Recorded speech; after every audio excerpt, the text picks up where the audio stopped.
सगळ्यांना विनंती, सगळेजण पुढे सोडून असं मला लांब न जमत हे सगळी काही भरपूर झाल्या अजिबात मला डिस्टर्ब होणार नाही साऊंड आजची जागा आहे पुढं या महिला पुरुष मंडळी सगळं पुढं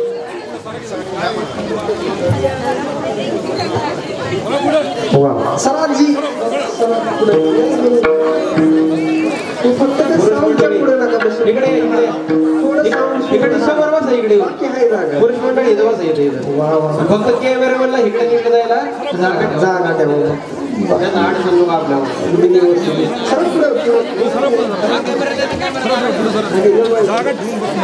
पुढे जागा शिल्लक राहिली या रिकाम्या जागा भरामधल्या सगळ्या शूटिंगला वर का या महाराष्ट्र दिसणार आहे एडिटिंग करावं लागते सारखं जागा ठेवा थोडीशी सरा पुढे सरा काही भरपूर जागा या ईश्वर द्या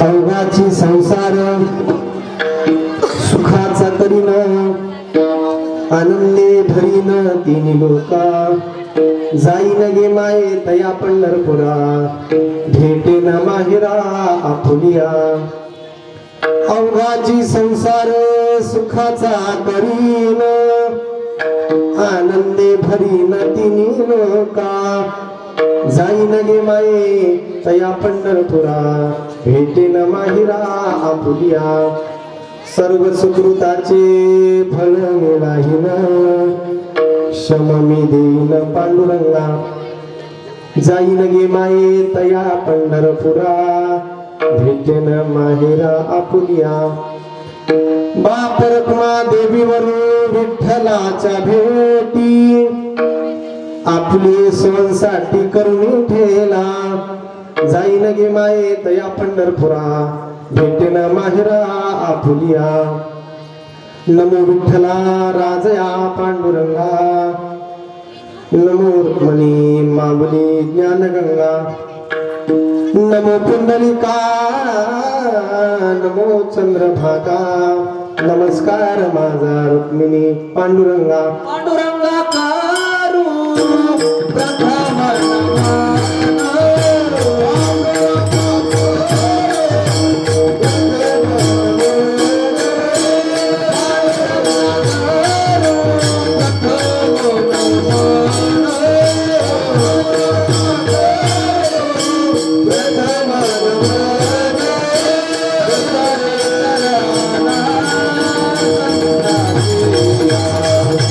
Sorry.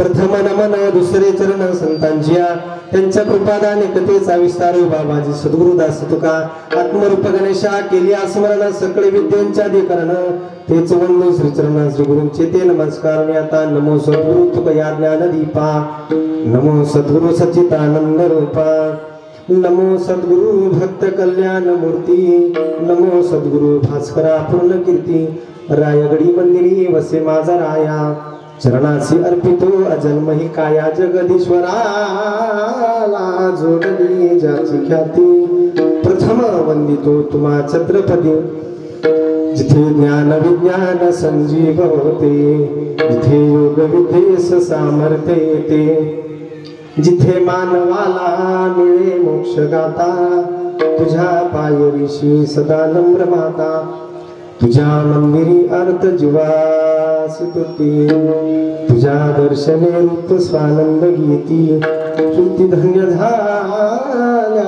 तुझे गीत गाता तुझ्या पायरीशी सदा नम्र माता अगा ज्ञान देवा मुक्ताई परेशा तुझ्या पायरीशी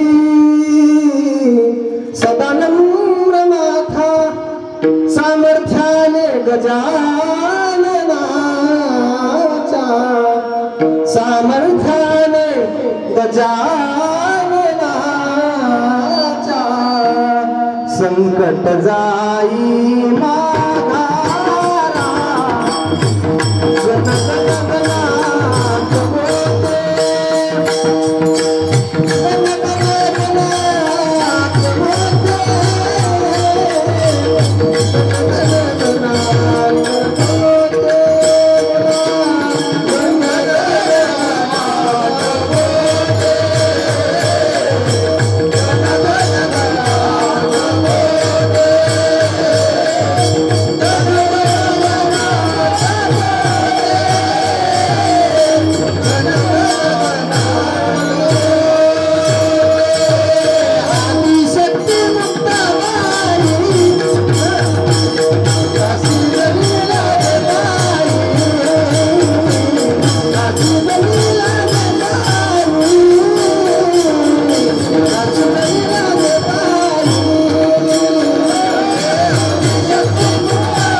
श्री गुरूंचे ते नमस्कार आणि आता ओम नमो ज्ञानेश्वरा करुणाकरा हा दयाळा तुमचा अनुग्रह लादलो पावन झालो चराचरी शरण शरण हनुमान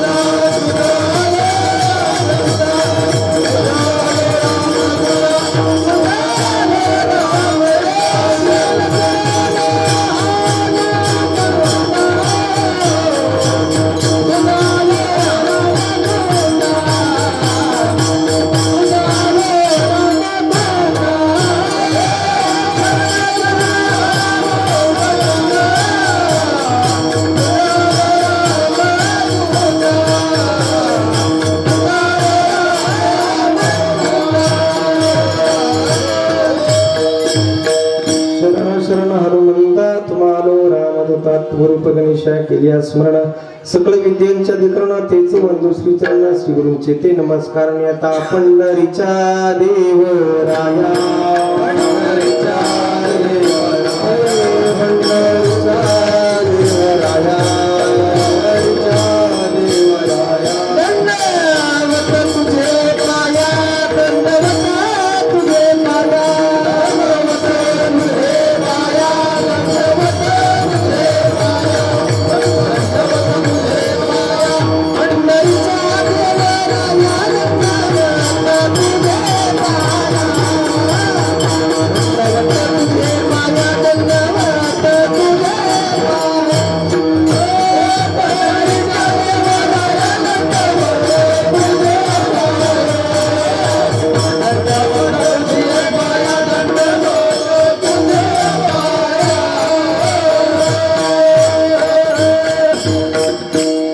पंढरीच्या देवराया दंडवत तुझे पाया अवघाची संसार सुखाचा करीन आनंदे भरीन तिने लोक प्रस्तुत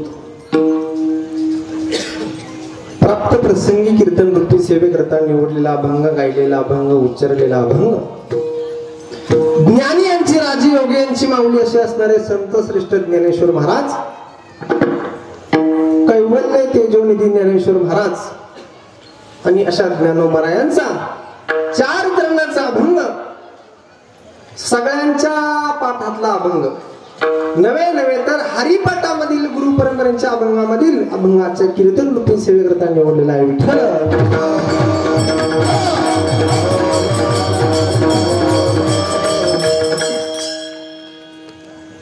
अभंग श्री संत ज्ञानेश्वर महाराजांचा आहे 4 चरणाचा आहे आणि हा अभंग इतका पाठातला आहे की जो वारकरी असेल त्याचा अभंग हा पाठ असलाच पाहिजे आणि ज्याचा हा अभंग पाठ नसेल तो वारकरी असलाच नाही सांगण्याचे तात्पर्य ज्याचा हरिपाठ पाठ आहे त्याचा हा अभंग पाठ असलाच पाहिजे म्हणून सगळ्यांच्या पाठातला अभंग आणि ज्ञानोबरायांचा अभंग आजच्या कीर्तन रूपी सेवेकरता निवडलेला आहे आता ज्ञानोबरायांचाच अभंग का आहे ते पुढे आपण बघणार आहोत तत्पूर्वी निवडलेल्या अभंगाचा भावार्थ पाहण्यापूर्वी थोडस कार्यक्रमाचा परिहार देणं गरजेचं आहे सालाबाद प्रमाणे याही वर्षी चालत आलेला आपल्या मौजे कोळविहिरे हा या गावामध्ये चालत असलेला हा अखंड हरिनाम सप्ताह ग्रंथराज ज्ञानेश्वरी पारायण सोहळा वर्ष 41 आणि 41व्या वर्षामधील 3ऱ्या दिवसाची कीर्तन रूपी सेवा एकादशीच्या पर्व काळावरती ही कीर्तन रूपी सेवा माझ्यासारख्या लहान कामावरती आली हे मी माझे प्रथमता परम भाग्य समजतो मी का प्रथमता परम भाग्य समजतो कारण भव्य दिव्य असं महाराज आपल्या गावामध्ये आपण या सप्त्याचं नियोजन केलेलं आहे दरवर्षी करत असतो आणि तसं जर बघायला गेलं तर गेली 40 वर्ष महाराज आपण सप्ताह करतो बरोबर आहे गेली 40 वर्ष आपण हा सप्ताह चालू आहे आताच हे 41 वर्ष म्हणजे प्रत्येक वर्षी 8 कीर्तनकार या गावात येऊन जातात बरोबर आहे का म्हणजे माझं अजून वय नाही माझं डबल वय होईल तेव्हापासून हा सप्ताह चालू झाला आता माझं बी असं झालंय तुम्ही एवढी ऐकणारी मंडळी एवढी ज्येष्ठ मंडळी आणि माझं असं झालंय की मज पामर आहे काय थोडं नाही तर मी कितीही सांगितलं तरी तुम्ही माझ्यापेक्षा ज्ञानाने ज्येष्ठ आहात अनुभवाने ज्येष्ठ आहात पण जसा भगवंत मला बुद्धी देईन पांडुरंग परमात्मा मला बुद्धी देईन त्या पद्धतीने मी तुमच्या पुढे बोलण्याचा प्रयत्न करीन जर बघायला गेलं तर महाराज 40 वर्ष आपण सप्ताह करतोय प्रत्येक वर्षी 8 कीर्तनकार म्हणजे गेल्या 40 वर्षामध्ये किती झाले 320 फक्त या सप्त्यामध्ये गेल्या 40 वर्षामध्ये तुम्ही 320 कीर्तनकार अशी वाटायला लावलं बरोबर आहे कीर्तनकार वाटायला लावला आणि आज सुद्धा मला तुम्ही कीर्तन झाल्यावर जमला तुम्ही बी काळजी करू नका माझ्याकडे थोडा वेळ मी थोडक्या वेळेमध्ये तुम्हाला योग्य वाटच दाखवून जाणार आहे विचार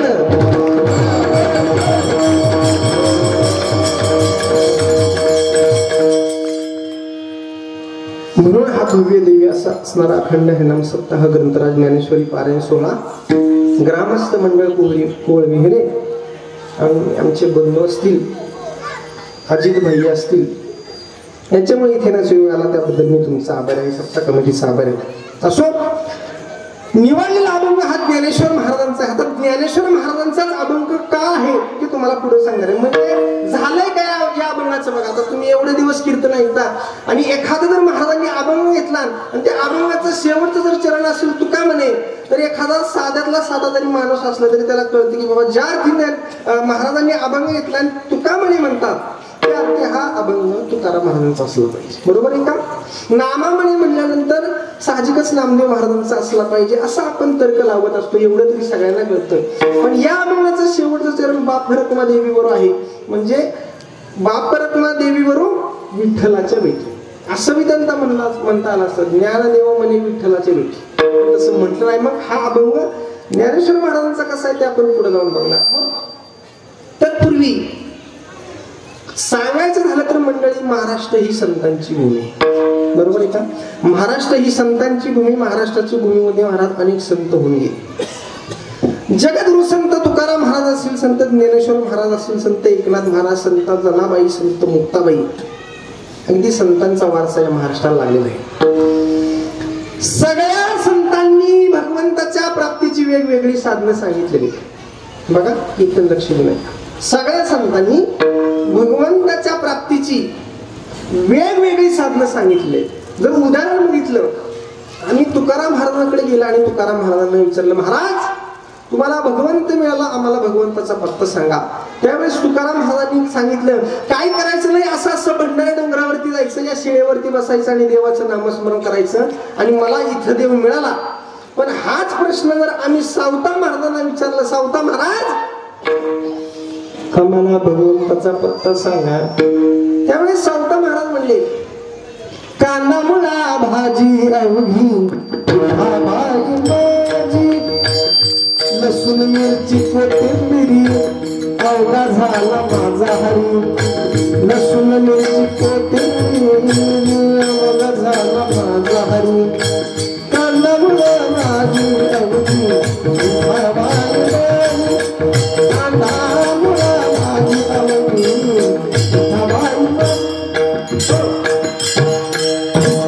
काय सांगितलं? सावता महाराजांनी सांगितलं कुठं जायचं नाही, कांदा मुळा भाजी अवघी विठाबाई. यातली गंमत तुम्हाला सांगतो. अजून हा प्रश्न आम्ही जनाबाईंकडे गेलो, जनाबाईंना विचारलं, जनाबाई आम्हाला भगवंताचा पत्ता सांगा. त्यावेळेस जनाबाईंना सांगितलं, काय करायचं नाही, सकाळी लवकर उठायचं, पहाटा लवकर उठायचं आणि जाऊन गिरणीचं बटन टाकायचं. असं म्हणले का? असं म्हणले का? नाही म्हणले. हे गिरणी आता आलं, पूर्वी नव्हतं. बरोबर आहे का? मग सांगितलं काय, गिरण नाही चालू करायची.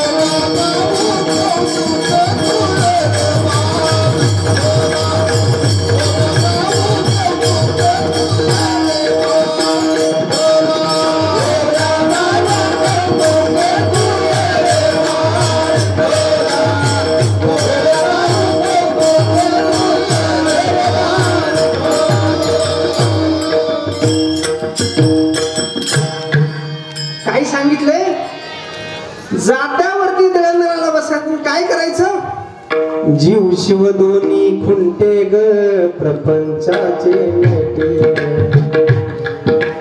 लावणी पाची बोटे ग तू ये रे बा विठ्ठला, ये रे बा विठ्ठला. मान्य तुम्हाला ऐकून जरा फराळाचं तरी काऊन आला असं मोठ्याने म्हणा, असं मोठ्याने म्हणा की पंढरीचा पांडुरंग कोळविरीत आला पाहिजे. हा, ये रे बा विठ्ठला, ये रे बा विठ्ठला, ये रे बा विठ्ठला, तू ये रे बा विठ्ठला.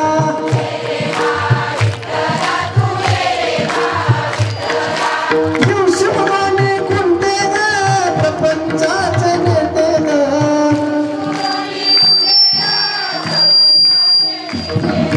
लावून त्याची बोट ग तू ये रे बा विठ्ठला.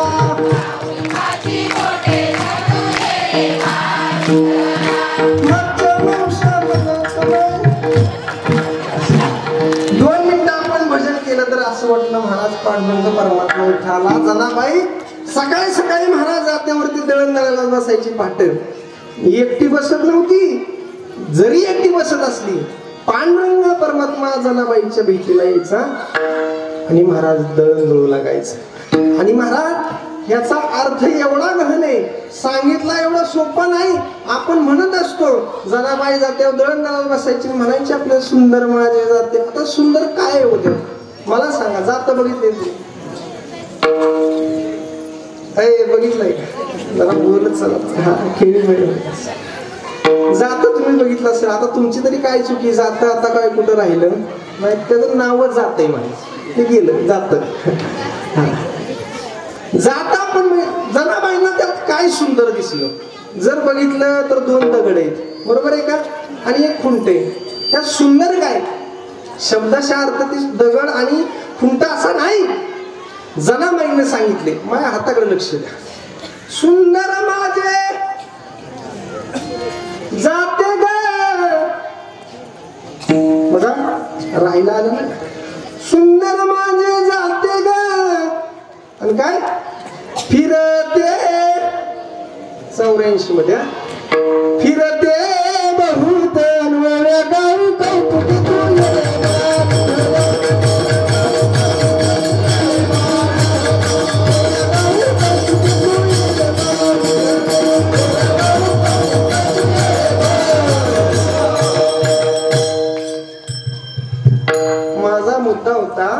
जनाबाईंना आपण विचारलं भगवंताचा पत्ता सांगा, त्यावेळी जनाबाईंना सांगितलं जातेवरती दळण दळायला बसल्यानंतर भगवंत मिळतो. मग महाराज आम्हाला प्रश्न निर्माण होतो, आम्ही जर तुकाराम महाराजांना सांगितलं पत्ता सांगा, तुकाराम महाराजांनी सांगितलं शिळेवर बसल्यानंतर देवाचं नामस्मरण केल्यानंतर आम्हाला देव मिळाला. सावता महाराजांना विचारल्यानंतर सावता महाराजांनी सांगितलं कांदामुळा भाजी अवघी विठाबाई माझी. ज्ञानोबारायांना विचारल्यानंतर ज्ञानोबारायांनी वेगळंच उत्तर सांगितलं नाही. तुकाराम महाराजांना विचारल्यानंतर तुकाराम महाराजांनी सांगितलं थाईचा वैसनी करा एक चित्त आवडी आनंद आळावा. जनाबाईंनी वेगळंच उत्तर सांगितलं. मग सगळ्यांनी जर वेगवेगळी उत्तर सांगितलं तर नेमकं आम्ही ऐकायचं कुणाचं? नक्की आम्ही खरं गृहीत धरायचं कुणाचं? पण महाराज उत्तर जरी वेगवेगळी असली, नद्या जरी वेगवेगळ्या भागातून वाहत असल्या तरी शेवटी येऊन मात्र समुद्रालाच म्हणतात. मार्ग जरी वेगवेगळे असले तर शेवटी महाराज प्रचिती म्हणजे आपला पूर्ण विराम हा त्या भगवंताच्या चरणाजवळ आहे. म्हणून महाराज मार्ग जरी वेगवेगळे असले तरी देव मात्र एकच आहे, विठ्ठल.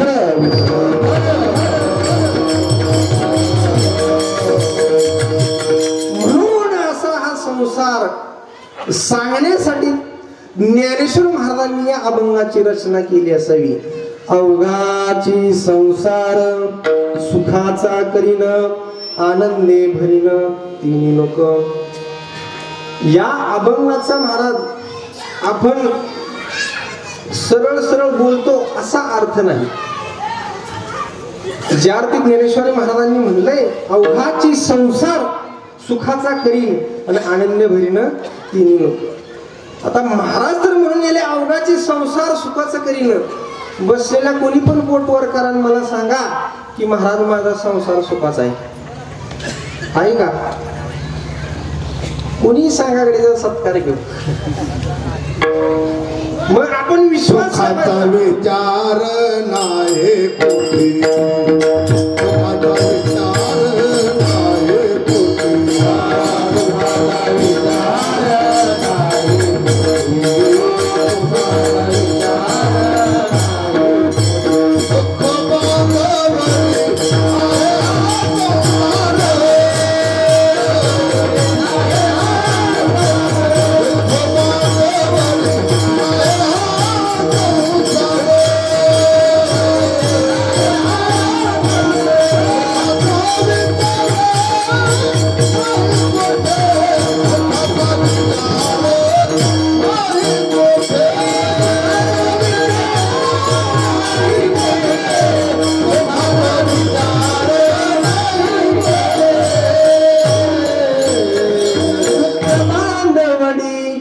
आहे हा संसार संसार सुखाचा विचार नाही कोठे दुःख बांधवडी आहे हा संसार किंवा सुख पाहता जवा पाडे दुःख पर्वताये वडे दुःख पर्वता ये वडे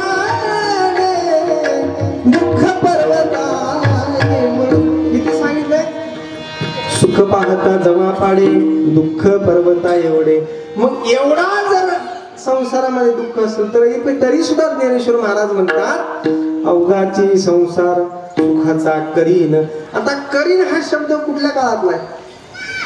पोरांना कुठल्या काळातला? काळाचा झाला जाळ आहे हा भविष्य काळ वर्तमान हा काय बरोबर आहे नाही मग काय नाही माझ भाषा काय तुला करीन हा शब्द कुठल्या काळातला? भविष्य भविष्य काळात म्हणजे तो अजून झाला नाही. करीन म्हणजे करणार आहे. माफ करा बरं का तुम्ही ज्येष्ठात माझ्यापेक्षा. करीन हा शब्द भविष्य काळातला आहे.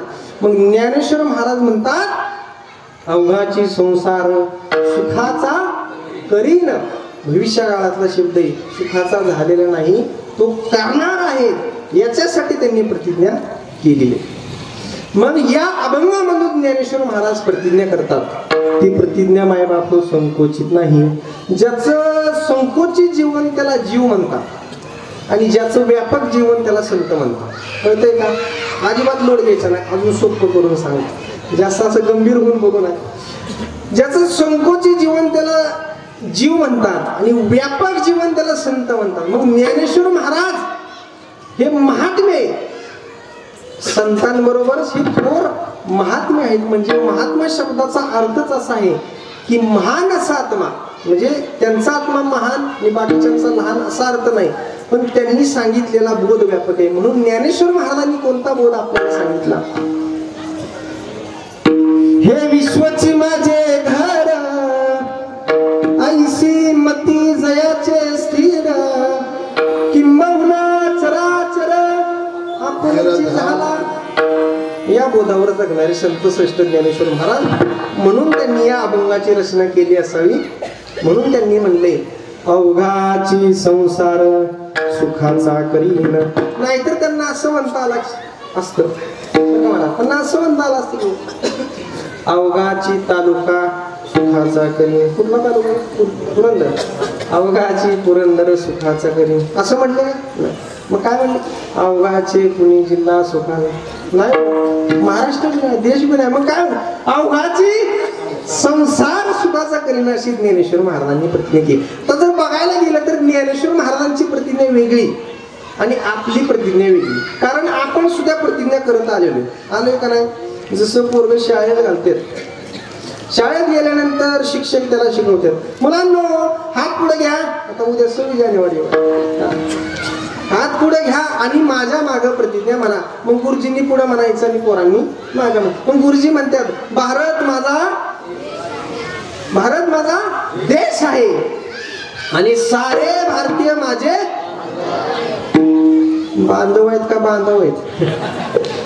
हे सारे भारतीय जर बांधव असते ना तर एका आईच्या पोटी जन्माला आलेली 2 लेकरं आहेत ते अर्ध्या फुटाच्या बांधासाठी बांधली नसते.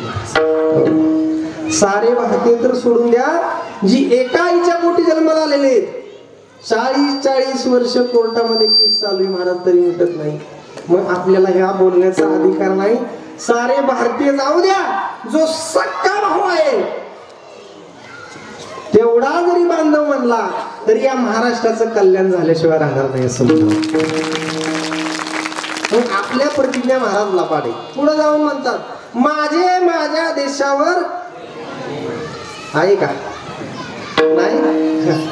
प्रतिज्ञा तर महाराज आपण करत असतो. म्हणजे इथंच महाराज स्पष्ट होते की आपल्या प्रतिज्ञा लबाड आहेत. म्हणजे आपल्या प्रतिज्ञा सरळ सांगायला झालं तर पंचवार्षिक पूर्ती आहेत. नाही सरकार बदललं की प्रतिज्ञा माझं माझ्यावर देशावर प्रेम आहे. देशावर प्रेम आहे का आपापला प्रत्येकाने तपास. हो, खरे देशप्रेमी महाराज आज देशामध्ये राहिले नाहीत. आज देशामधली महाराष्ट्रामधली आपलीच आई बहीण सुरक्षित नाही. हे देशावर प्रेम नाही. देश म्हणजे एका कोणाचा नसतो, सगळ्यांचा मिळून बनलेला देश आहे. सुजलम सुफलम असा आपला देश आहे. महाराष्ट्र राष्ट्र आहे. बरोबर आहे का? मग देशावर जर खरे देशप्रेमी कोण असतील तर आपण नाही बरं का, आपण महाराज भ्रष्टाचार करत असतो. पण जर खरे देशप्रेम असतील कोण असतील हे जर ऐकायचं असेल तर सगळ्यांनी लक्ष देऊन ऐका. ताड बसा. आवडलं तर शेवटी फक्त महाराज शेवटच्या शब्दाला टाळी वाजवा. खरे देशप्रेमी कोण आहेत तुम्हाला सांगतो. कमरे एवढ्या बर्फामध्ये माझा जवान सीमेवरती उभा आहे. सांगा ना मंडळी, आई नाही का त्याला, बाप नाही का त्याला, सगळं कुटुंब आहे, सगळा परिवार आहे, बाप आहे. घरामध्ये बायको आहे, 2 महिन्याचं बायकोच्या मांडीवरती लहान बाळ आहे. सगळा संसार सोडून तो जवान सीमेवरती उभा आहे. समोर दुश्मन महाराज निशाणा लावून बसलेला आहे. त्याच्या मनामध्ये महाराज सगळ्या गोष्टी चालू आहेत.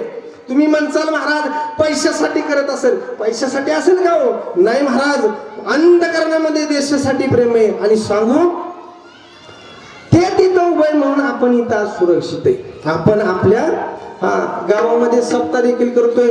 सांगा ना मंडळी, आई नाही का त्याला, बाप नाही का त्याला, सगळं कुटुंब आहे, सगळा परिवार आहे, तरी तो सोडून महाराज सीमेवरती उभा आहे.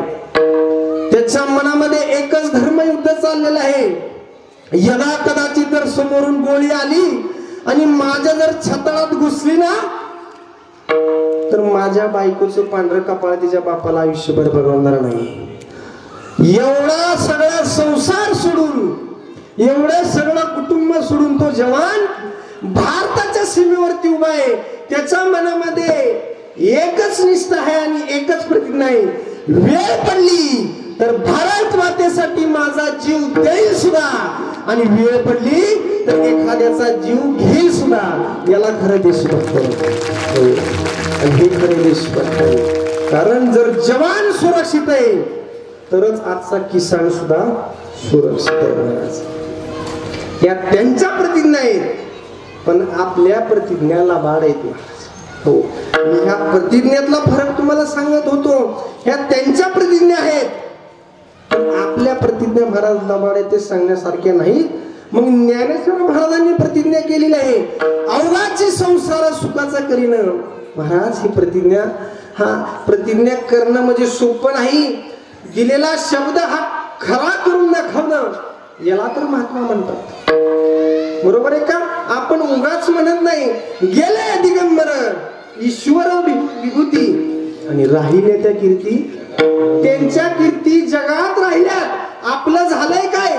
आजा मेला, पंजा मेला, बाप मसना गेला, देखत देखत ना तू बनतू तोही तैसा झाला. उठा उठा जागा पाठी भयाने मोठे, पंढरी वाचून रीता ठाव नाही गोटे. काय सांगितलंय? अहो, आजा मेला, पंजाई मेला आणि दुसरा म्हातारा तयार झाला. याच्या पलीकडे आपली काहीच ख्याती वाजत असे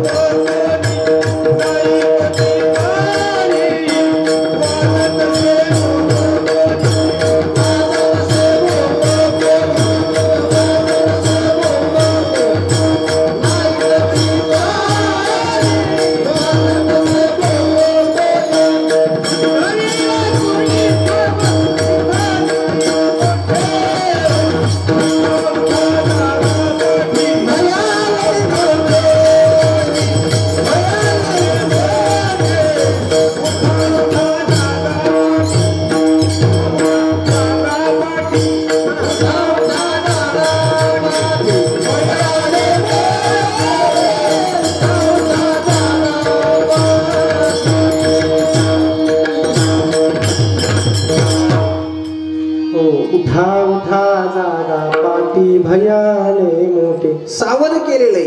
काय केलेलं आहे? उठा जागे वारे आता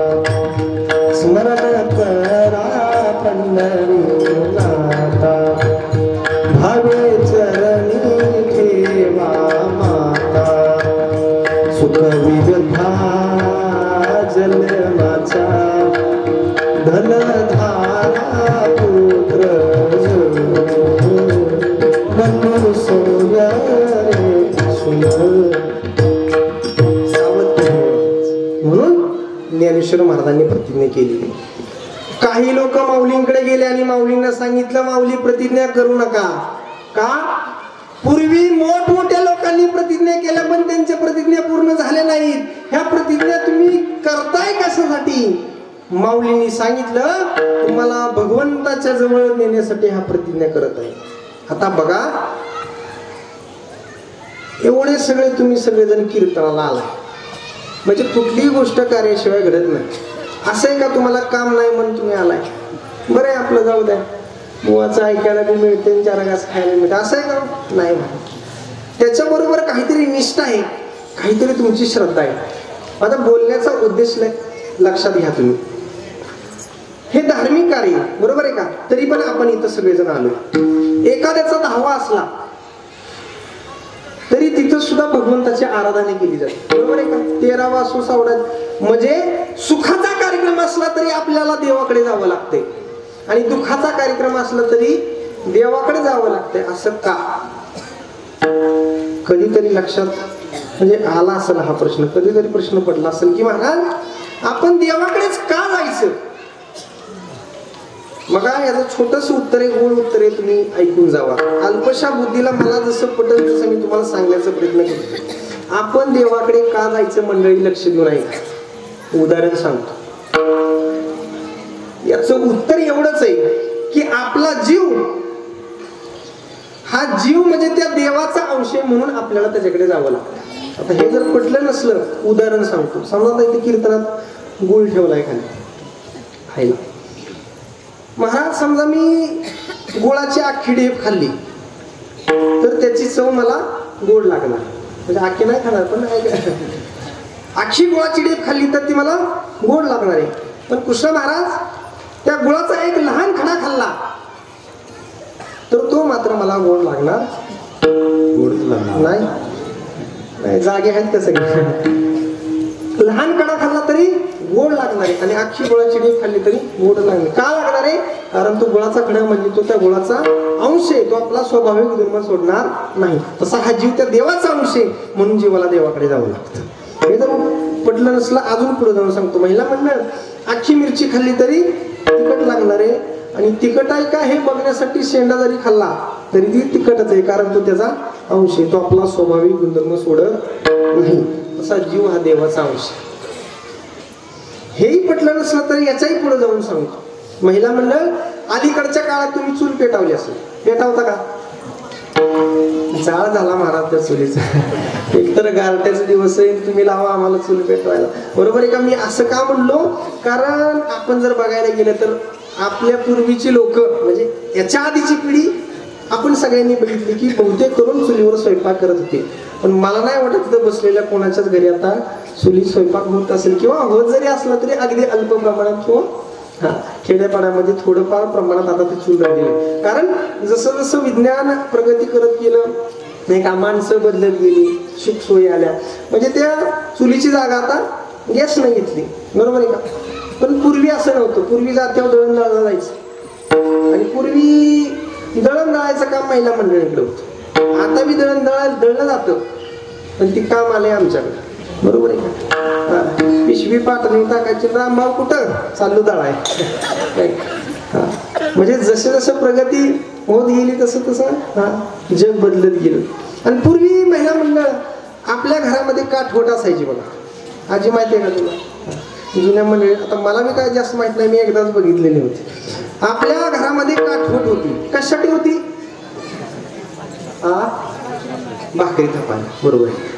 आपल्या घरामध्ये ती काठवट होती त्याच्यामध्ये भाकरी थापल्या जायचं लाकडी असायची बरोबर आहे का? आणि त्या काठवटीला महाराज असं 2 कान होत. काय होतं? कान होत. कशासाठी होतं?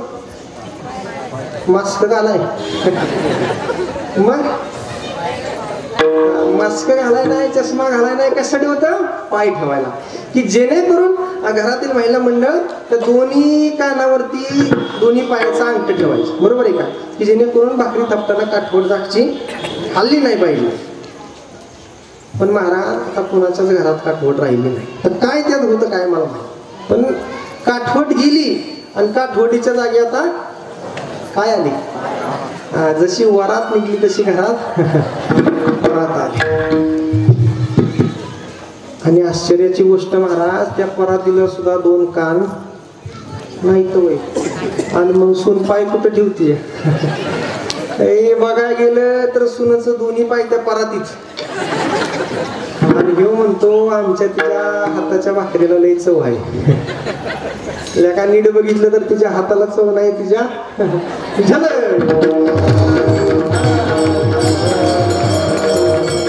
विनोदाचा भाग सोडा. मला सांगायचं होतं, तुम्ही चूल पेटवली असेल. महिला मंडळ तुम्ही चूल पेटवता, पुरुष मंडळी तुम्ही उसाचा फड पेटवता, गंज पेटवता, काही जरी पेटवत असला, जगाच्या पाठीवरती अग्नी कुठंही लागू द्या, अग्नी वरच्या दिशेने जातो. का?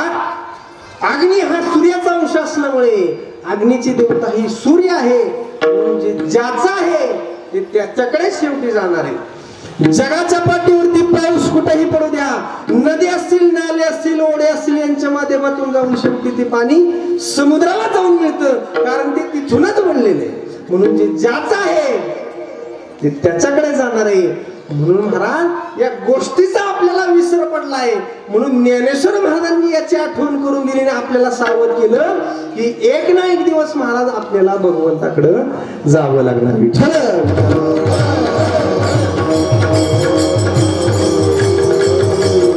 म्हणून त्यांनी जागा केला आणि प्रतिज्ञा केली, अवघाची संसार सुखाचा करीन. काही जण महाराज माऊलींकडे गेले, माऊली प्रतिज्ञा करू नका. का? पूर्वी मोठमोठ्या लोकांनी प्रतिज्ञा केल्या, पण सगळ्यांच्याच प्रतिज्ञा सफल झाल्या असं नाही, पूर्ण झाल्या नाहीत. माऊली तुम्ही प्रतिज्ञा करू नका. तुमच्यापेक्षा श्रेष्ठ काही लोक होते, ज्येष्ठ काही लोक होते, त्यांनी प्रतिज्ञा केल्या होत्या. अगदी उदाहरण जर घेतलं ना, रावणाने प्रतिज्ञा केली होती. महाराज मी माऊलींची तुलना रावणाबरोबर कुठं करता? माऊली म्हणजे ज्ञानाचा सागर आहे आणि रावण म्हणजे राक्षसांचा राजा आहे. रावणाशी कुठं करता तुम्ही तुलना महाराज माऊलींशी?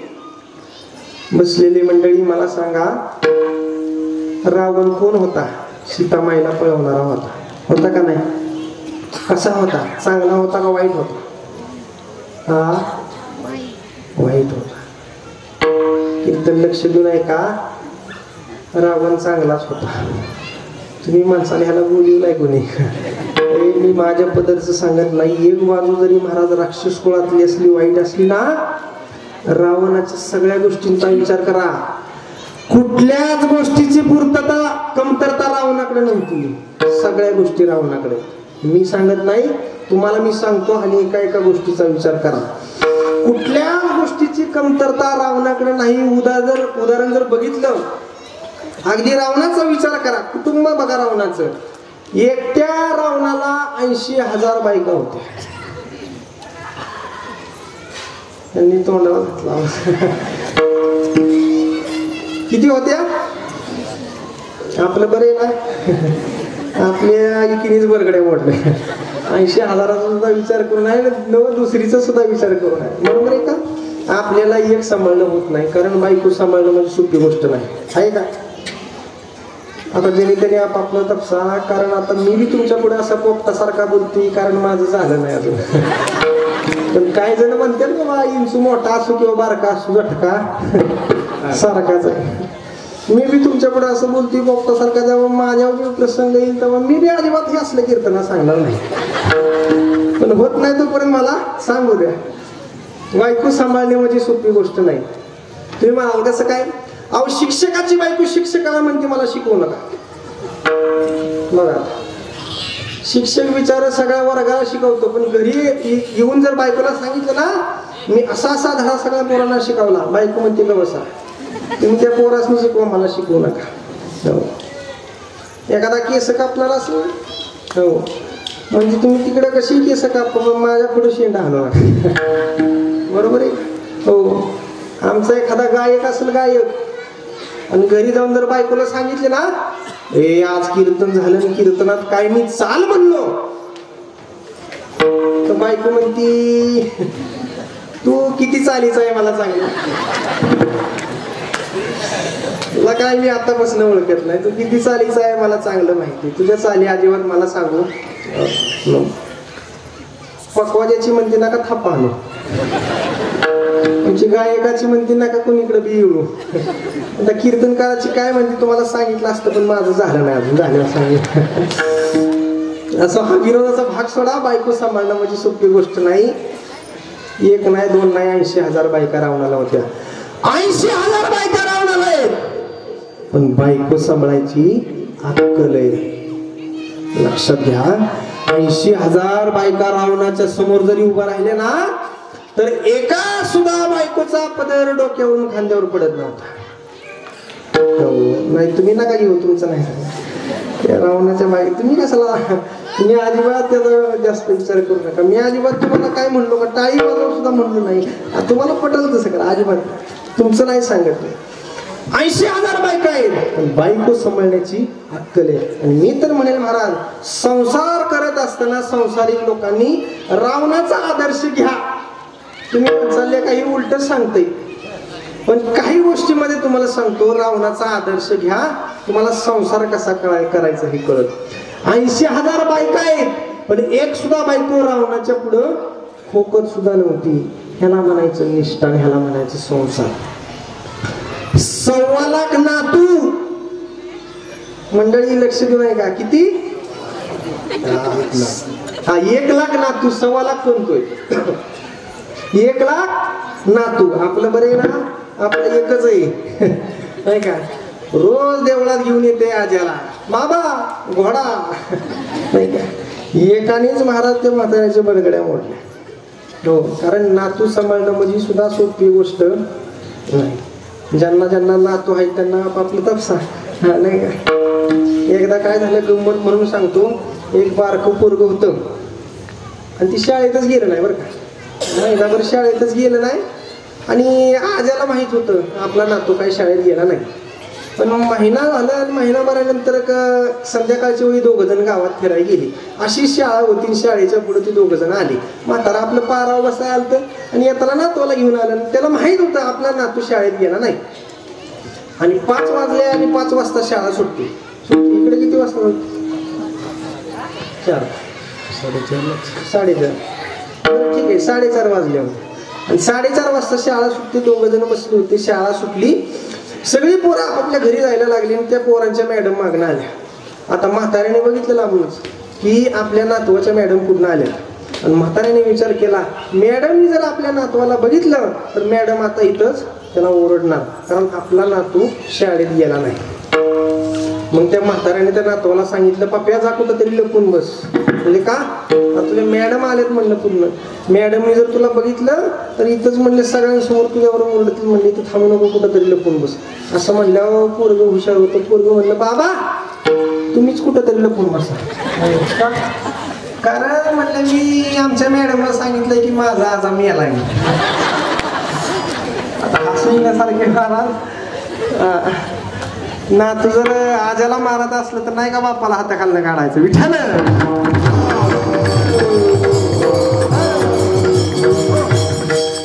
1 लाख नातू महाराज. तरी पण महाराज नातू सांभाळायची अक्कल आहे. मुलं आहेत. मुलं सांभाळायची सुद्धा अक्कल आहे.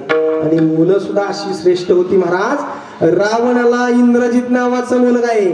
अगदी इंद्रावरती सुद्धा त्यांनी महाराज विजय मिळवलेला आहे. एवढंच नाही ह्या सगळ्या गोष्टींचा विचार करता रावणाची जर संपत्ती बघितली ना संपत्ती अख्खी लंका सोन्याची. आपल्याकडे 2 सांगतायत. ती बी पंक्ती दाखवायला भातवाड बुंदीवाड नाही. अख्खी लंका सोन्याची होती तरी सांगा ते कवडी.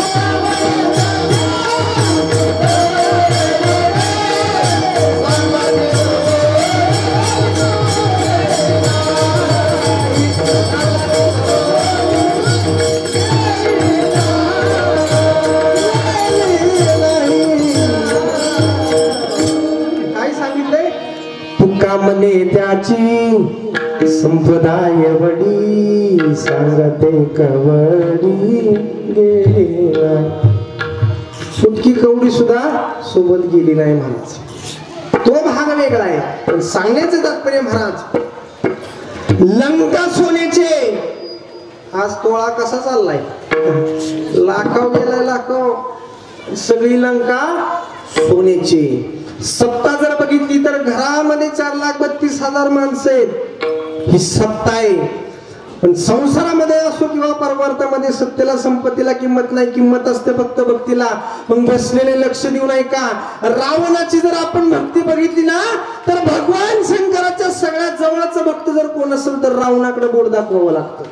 हे खोटं सांगतोय का मी, खरंच सांगतोय महाराज. आपल्या मंडळीने महाराज पुढच्या पिढीला सांगताना महाराज रावणाने सीतेला पळवलं हे जरूर सांगा, पण याच्याही पुढे जाऊन सांगतो रावणाने सीतेला पळवलं हे जरूर सांगा, पण रावणाने आपल्या आईसाठी आत्मलिंग आणलं हे सांगल्याशिवाय राहू नका. हो.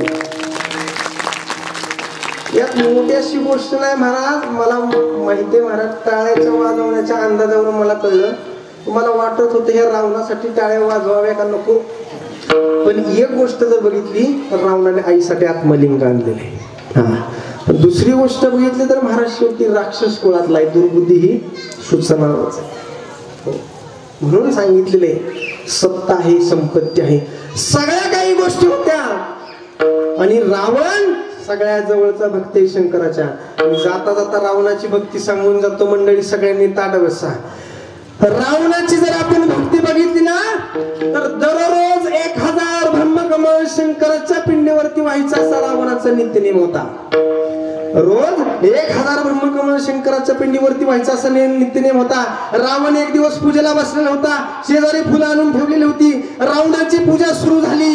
1 2 3 4 असं करत करत रावण फुलं व्हायला लागला. जसं मंत्र पडतील तसं फुलं व्हायला लागला आणि शेवटी 999 कमळ वाहून झाली आणि एक फुल कमी पडलं. रावणाने विचार केला, उठावं आणि फुला नाही जावं तर भक्तीत अंतर पडेल, जर नाही उठावं तर रोजचा नित्यनेम मोडल. मग काय करायचं मंडळी? रावण उठला सुद्धा नाही, रावण कुठं गेला सुद्धा नाही. बसल्या जागी रावणाने आपल्या 10 मस्तकांपैकी एक मस्तक तलवारीने उडवलं आणि ते मस्तक क्षीरकमल म्हणून शंकराच्या पिंडीवरती अर्पण केलं. एवढी मोठी भक्ती रावणाची. विठ्ठल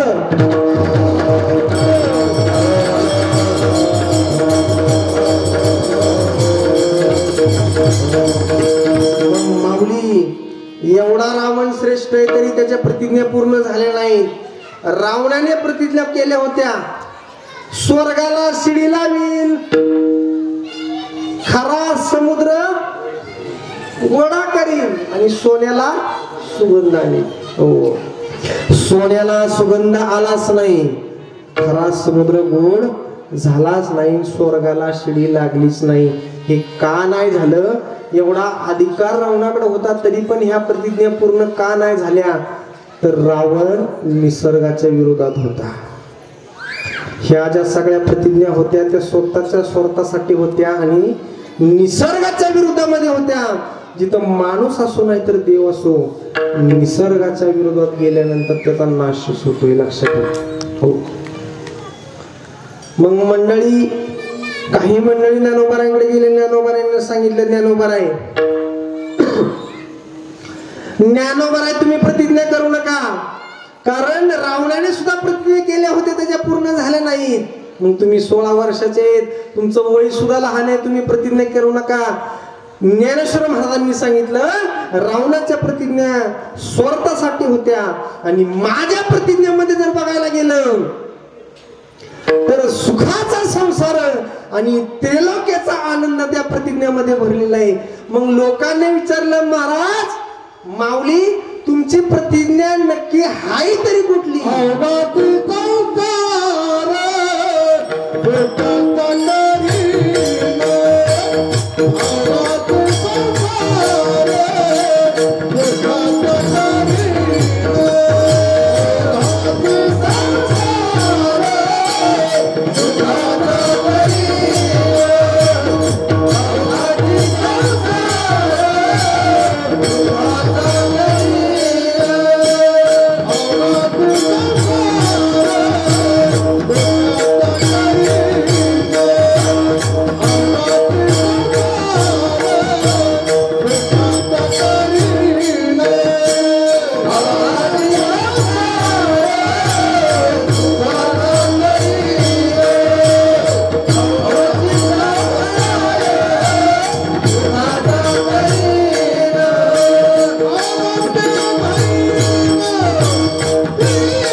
अवघाची संसार सुखाचा करीन आनंदे भरीन तिने लोक विठ्ठल विठ्ठल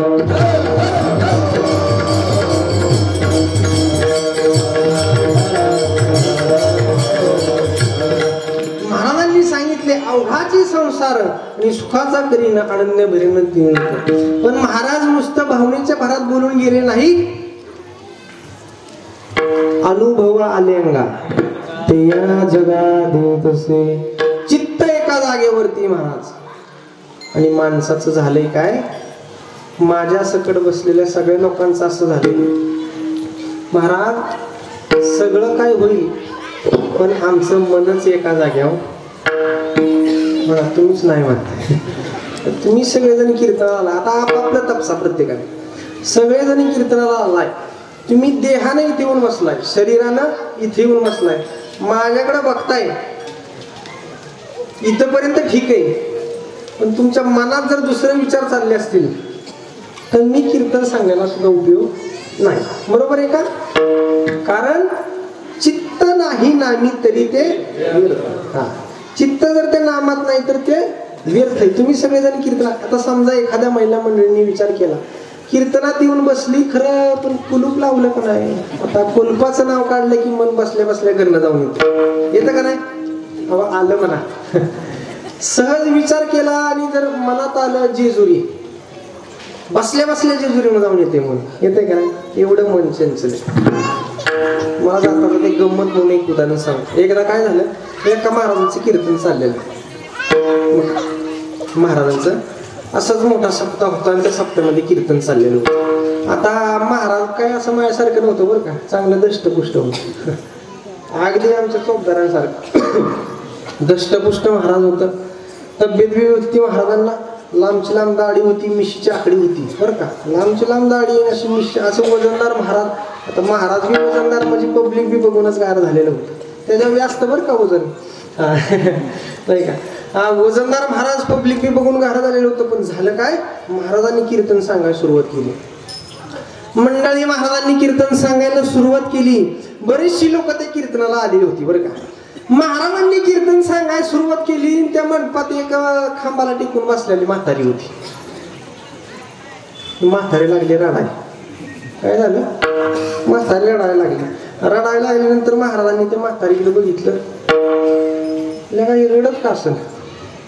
मी काय असा भावनिक प्रसंग सुद्धा सांगितला नाही, काय नाही. नंतर कळलं की काही काहींना येतं रडायला, कीर्तनामध्ये भावनिक झाला असेल म्हणून म्हातारी रडत असेल. महाराजांना सुद्धा आनंद झाला आणि महाराजांनी मनात विचार केला, लका लय गाव हिंडू पण असं गाव कुठंच नाही. का? कारण एवढं भावनिक होऊन माणसं कीर्तन ऐकतात, एवढं भावनिक होऊन ऐकतात की त्यांच्या अगदी डोळ्यातून अश्रू येतात. वा, महाराजांना सुद्धा आनंद झाला. असं पब्लिक दिसल्यानंतर महाराज जास्त जोशात कीर्तन सांगायला लागले. ती म्हातारी जास्तच रडायला लागली. महाराज कीर्तन सांगायचे, म्हातारे रडायची, दोघाचा काय मिळाल बसना. 2 तास झालं कीर्तन संपलं, महाराज खाली बसलं. सगळेजण महाराजांचे पाय पडायला दर्शन घ्यायला आले. एक एक जण दर्शन घ्यायचं ना आपापल्या घरी निघाले. पण महाराज लक्ष देऊन होतं की ती म्हातारी कधी येते.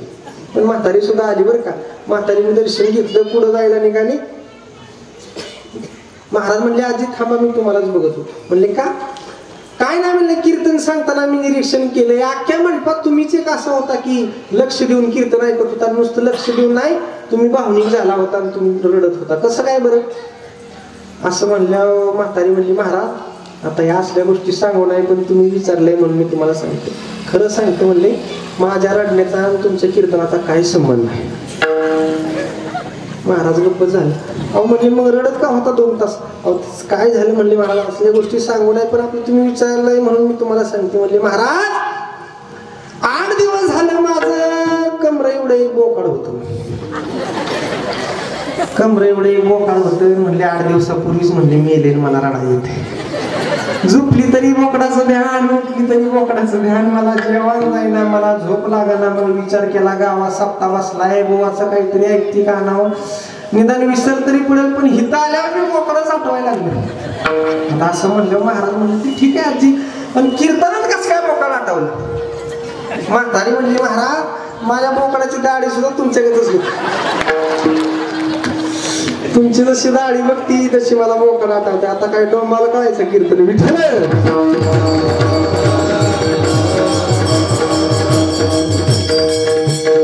असं असतं माणसाचं मन. तुम्ही काय असं करू नका म्हणजे झालं.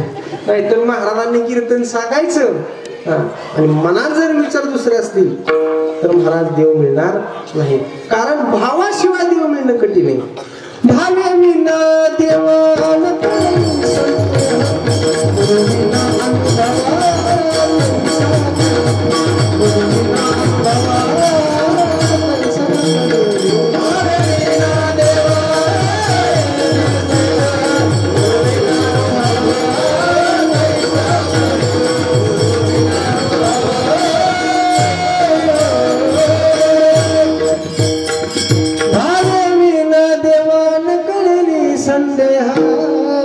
गुरुविना अनुभव कैसा कळे.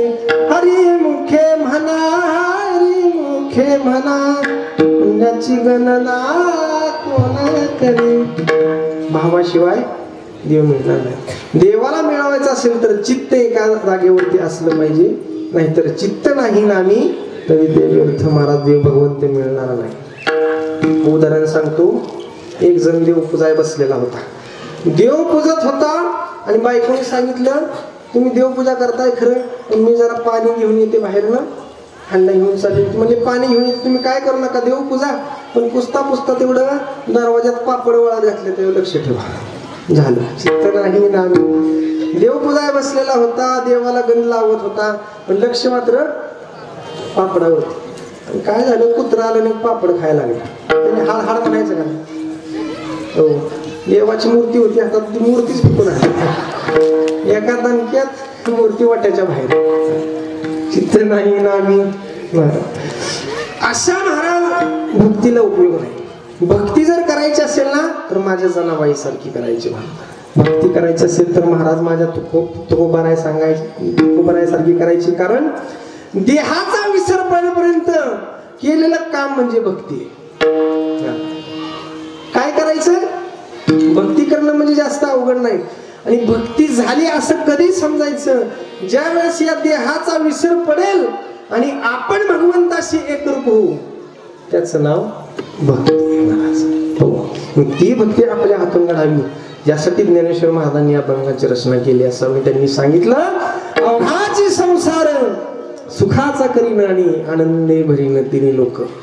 महाराज संसार सुखाचा करीन, त्रैलोक्यात आनंद भरीन, या गोष्टीची पूर्तता करण्यासाठी पुढे जाऊन ज्ञानेश्वर महाराज सांगतात, जाईन गे माये तया पंढरपुरा आणि भेटेन माहेरा.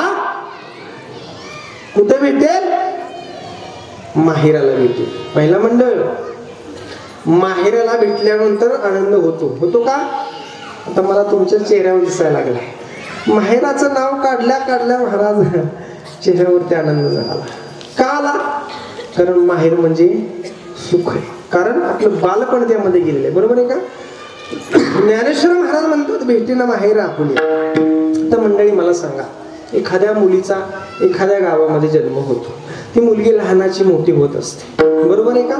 तिला बाकीच्या गोष्टी काय माहीत नसतात, पण लग्न होईपर्यंत लग्नाआधी ते त्या मुलीचं असतं माहेर. पण ज्या घरी नांदायला जायचंय ते असतं सासर. बरोबर आहे का?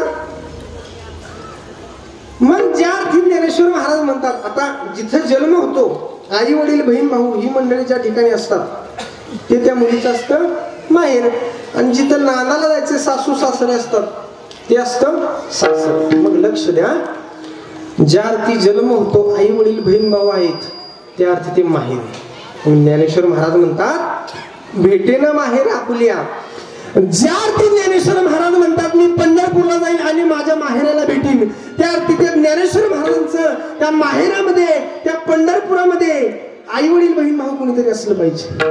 मग ज्ञानेश्वर महाराज म्हणतात माझी बहीण चंद्रभागा, बहीण चंद्रभागा, तरी कसे पाप गंगा, तरी कसे पाप गंगा, तरी कसे पाप गंगा, माझे माहेर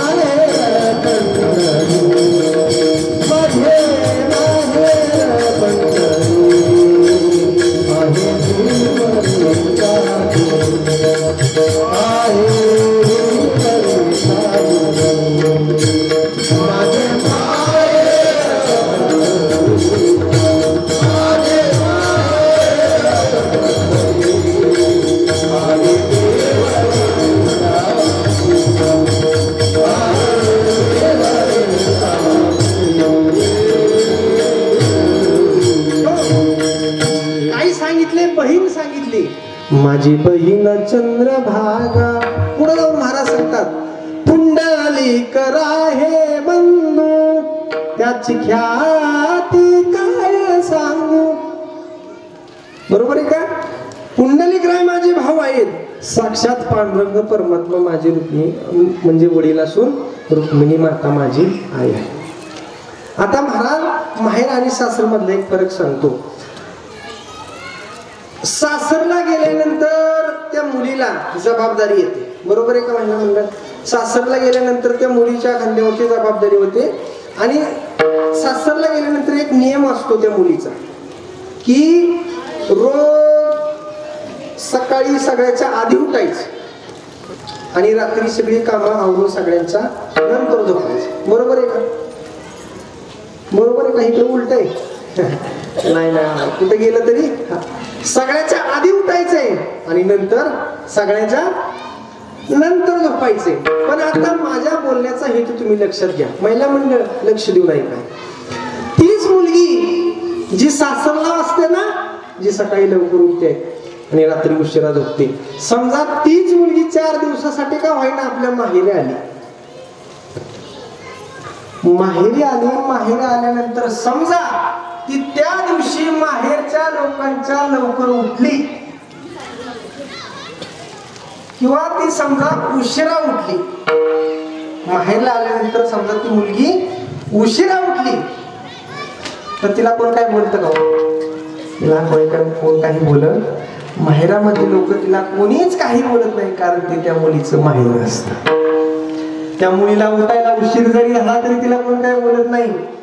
संध्याकाळी लवकर जरी झोपली तरी तिला कोण काही बोलत नाही, कारण ते माहेर आहे. मग माहेर हे एकमेव सुख संसाधन करण्याचे केंद्र असल्यामुळे ज्ञानेश्वर महाराज म्हणतात हे ते न माहेर.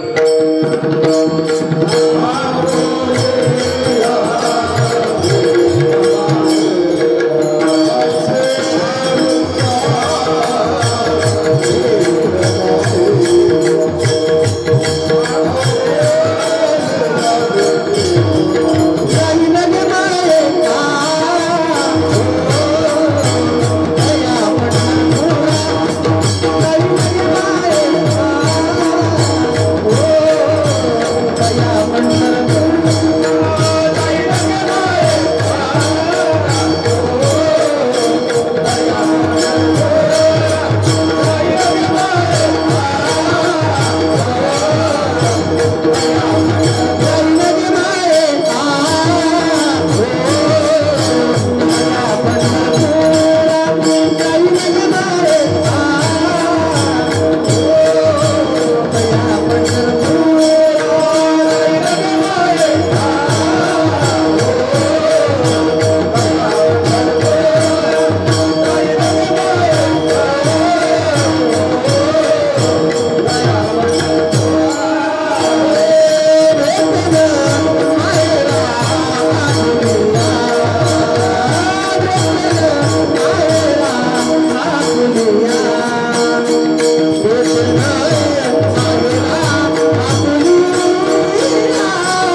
द्या. बसलेल्या सगळ्या लोकांनी ह्या जरा विद्यार्थ्यांसाठी सगळ्यांनी टाळी वाजवली.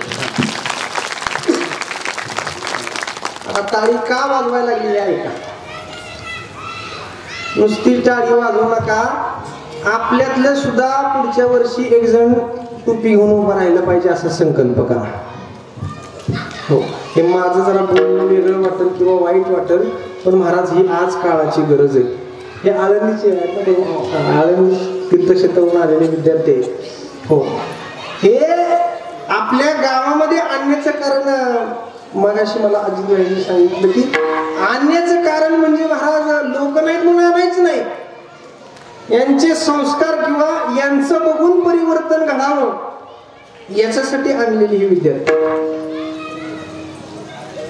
बघा, आपण इतके दिवस सप्ताह करतो याला महत्व नाही, यातून आपण शिकतोय काय किंवा परिवर्तन आपल्यामध्ये काय करतोय याला महत्व आहे. कारण दरवर्षी नवीन कीर्तनकार येतात, तुम्हाला सांगून जातात, तुम्ही आपलं समोर आहे तोपर्यंत हो महाराज बरोबर आहे बरोबर आहे बरोबर आहे, नाही का?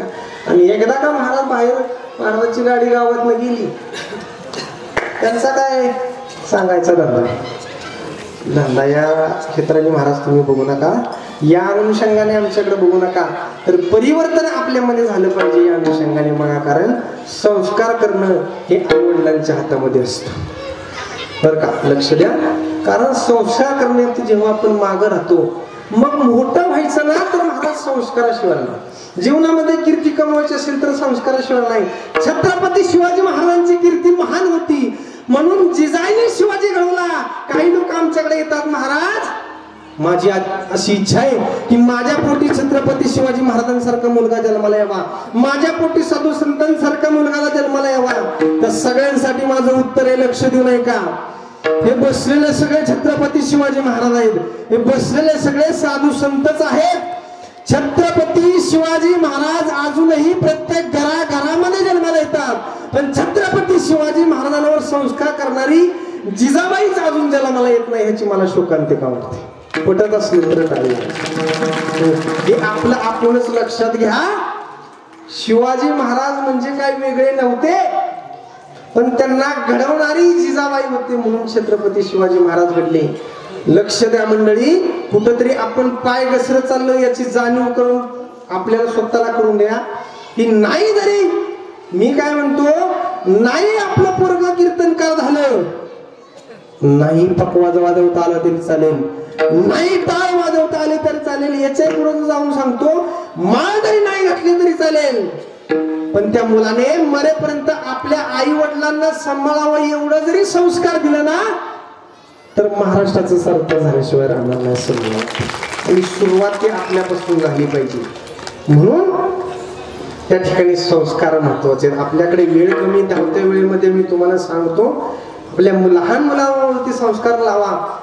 कारण ते जसं वागणार आहेत किंवा त्यांच्या चालल्या मूल्यामध्ये जी वृत्ती तीच आपल्याकडे आली पाहिजे. ही वृत्ती जर आपल्यामध्ये ठेवली तर खऱ्या अर्थाने परिवर्तन झाल्याशिवाय राहणार नाही. विठ्ठल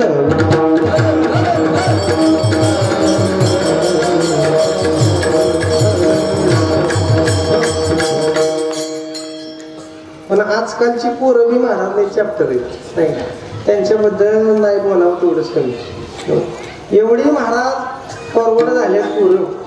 एकदा तर काय झालं, गुरुजी शाळेत शिकवत होतं, गुरुजींनी पोरांना सांगितलं, पोरांनो ज्ञानेश्वर महाराजांचा काहीतरी आदर्श घ्या. ते 16 वर्षाचे होते त्यावेळेस त्यांनी ज्ञानेश्वरी लिहिली होती, तुम्ही बघा काय करताय असं म्हणले. पोरं बी हुशार होती. पोरं म्हणले, गुरुजी आमच्या वयात असताना त्यांनी ज्ञानेश्वरी लिहिली होती, पण तुमच्या वयात असताना त्यांनी समाधी घेतली, तुम्ही अजून इथंच काय करता? अशी पोरं महाराज, त्यांच्यावर जास्त डोकं लावण्याचं. पण संस्कार करा तर त्या ठिकाणी परिवर्तन घडणार आहे. असो, मला सांगण्याचा तो मुद्दे नाही. पुढे जाऊन महाराज सांगतात की संसारामध्ये किंवा असो किंवा परमार्थामध्ये, संसार करत असताना किंवा परमार्थ करत असताना परमार्थामध्ये पूर्णविराम निश्चित सापडतो आणि संसारामध्ये प्रश्नचिन्ह असतं. बघा, परमार्थामध्ये पूर्णविराम आहे आणि संसारामध्ये प्रश्नचिन्ह आहे. संपली साखर आणा, संपला बाजार आणा, आणून आणून घेऊन याला ह्याला न्या नाही, आणा चालू होतो. प्रश्नचिन्ह आहे महाराज संसारामध्ये. पण महाराज हो पूर्णविराम हा परमार्थामध्ये. पूर्णविराम हा परमार्थामध्ये कसा आहे इथं महाराजांनी सांगितलेले बघा. क्षम मी देईन पांडुरंगा. आता या ठिकाणी महाराज क्षम हा शब्द आलेला आहे. हा योगाच्या सापेक्ष असा आलेला आहे बघा. कळतंय का? क्षम मी काही काय म्हणतात क्षमा मी देईन पांडुरंगा. बस काय ते बरोबर नाही हो. क्षेम मी देईन पांडुरंगा. तर क्षेम हा शब्द आलेला आहे योगाच्या सापेक्ष असा आलेला आहे. म्हणजे आपल्याला एखादी गोष्ट मिळणं हा त्या गोष्टीचा झाला योग, पण ती गोष्ट टिकणं हा झाला त्याचा क्षेम. म्हणून महाराज या ठिकाणी म्हणतात की मी क्षमा मी देईन पांडुरंगा. म्हणजे मी पांडुरंगाला आलिंगन देईन, पांडुरंगाला कडकडून भेटेल. अभंगाचं तिसरं चरण. सर्व सुकृताचे फळ मिळाले.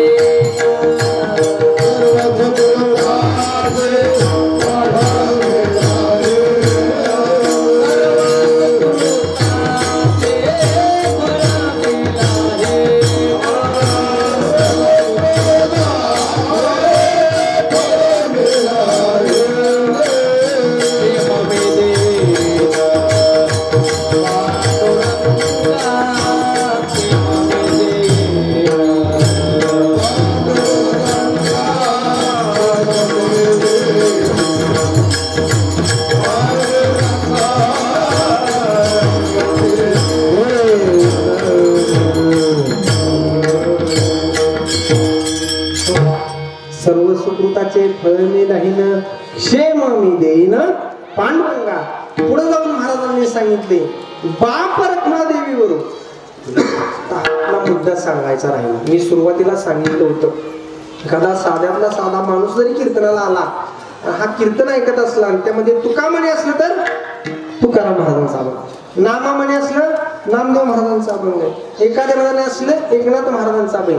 पण या अभंगाचं शेवटचं चरण जर बघायला गेलं तर काय हो, बाप रखमा देवीवरून विठ्ठलाच्या भेटी. म्हणजे कोण? शब्दाशा जर अर्थ घेतला बाप रखमा देवीवरून म्हणजे पांडुरंग परमात्मा आणि रुक्मिणी माता असा अर्थ आहे महाराज. शब्दशा अर्थ घेतला. पण मी तर सुरुवातीला म्हणलं सेवेसाठी निवडलेला अभंग हा ज्ञानेश्वर महाराजांचा आहे. मग हा ज्ञानेश्वर महाराजांचा अभंग कसा ते तुम्हाला सांगतो. ज्ञानेश्वर महाराजांनी वयाच्या 16व्या वर्षी ज्ञानेश्वरी लिहिली. ज्ञानेश्वरी लिहिल्यानंतर ज्ञानेश्वर महाराजांनी ठरवलं की आपलं अवतार कार्य संपवायचं. लक्ष द्या, अवतार कार्य संपवायचं असं ठरवल्यानंतर ज्ञानेश्वर महाराजांनी कसं म्हणजे 6 वर्ष अजून राहिले आपल्या भावंडासाठी. पण ज्ञानेश्वर महाराजांनी ठरवलं की ज्ञानेश्वरी लिहीपर्यंत जे जे अभंग ज्ञानेश्वर महाराजांनी लिहिले त्या अभंगाला ज्ञानेश्वर महाराजांनी ज्ञानदेव म्हणे असा प्रत्यय लावला. पण ज्ञानेश्वरी लिहिल्यानंतर सुद्धा काही अभंग ज्ञानेश्वर महाराजांनी लिहिले. पण त्यांनी ठरवलं की आता आपण जीवन जगायचं ते फक्त पांडुरंग परमात्म्यासाठी जगायचं, त्याच्यामध्ये आपलं नाव कुठं सुद्धा लावायचं नाही. म्हणून ज्ञानेश्वर महाराजांनी सांगितलं की बाप रखमा देवीवरून विठ्ठलाच्या भेटी आणि आपले सोडूनसाठी करून ठेला. जाईन गे माये तया पंढरपुरा भेटेन माहिरा आपुल्या विठ्ठल.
संसार सुखाचा करीना आनंद भरीन तिने लोक जाईन गे माये तया पंढरपुरा भेटेन माहेरा आपल्या विठ्ठल